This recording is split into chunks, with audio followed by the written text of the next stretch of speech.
ठाकरेंच्या शिवसेनेचे जिल्हा प्रमुख रवी किरण इंगवलेंनी शिवसेनेचे आमदार राजे क्षीरसागर यांच्यावर गंभीर आरोप केलेले आहेत। क्षीरसागर हे कंत्राटदारांना धमकावतात आणि पैसे उकळतात असा आरोप करताना त्यांनी एक व्हिडिओ देखील त्यांचा जारी केलेला आहे। क्षीरसागर हे टक्केवारीतून पैसे मागत असल्याचा हा व्हिडिओ असून इंगवलेंनी हा व्हिडिओ समोर आणला। यावर आमदार राजे क्षीरसागर यांनी स्पष्टीकरण दिलं। व्हायरल झालेला व्हिडिओ पूर्णपणे एडिटेड आहे, व्हॉइस डबिंग केलेला आहे असं त्यांनी म्हटलं।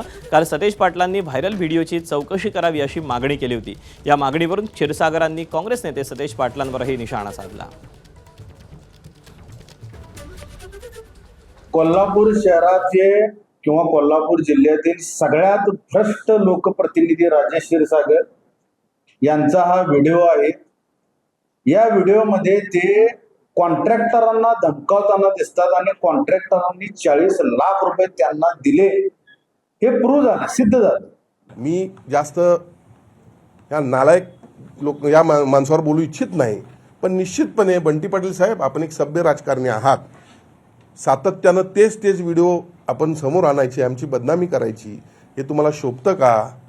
तुमच्या बाबतीत देखील अनेक प्रकरणं आमच्याकडे येत असतात, अनेक व्हिडिओ असतात, पण निश्चितपणे ह्या गोष्टीचा सभ्य राजकारण्यांनी विचार करणं गरजेचं आहे। यायचं आहे का परत, कारण की आता सध्या काही झालं की यावर ढकललं जाते आणि ती व्यक्ती कोण आहे त्याची माहिती त्या ठिकाणी घेतली पाहिजे आणि त्याची चौकशी व्हायलाच पाहिजे ना। ज्यावेळी एखाद्या लोकप्रतिनिधीचा व्हिडिओ असा बाहेर पडतो त्यावेळी त्याची खातरजमा, त्याच्याबद्दलची तथ्यता, म्हणजे खरं असेल तर खरं आहे का नाही, खोटा असेल तर मग त्यांनी गुन्हा दाखल केला पाहिजे ताबडतोब, की बाबा हे खोटा आहे, जिने व्हायरल केले त्याच्यावर गुन्हा दाखल केला पाहिजे। हे सगळं राजेश क्षीरसागरांना अडचणीत आणण्यासाठीचं षडयंत्र आहे।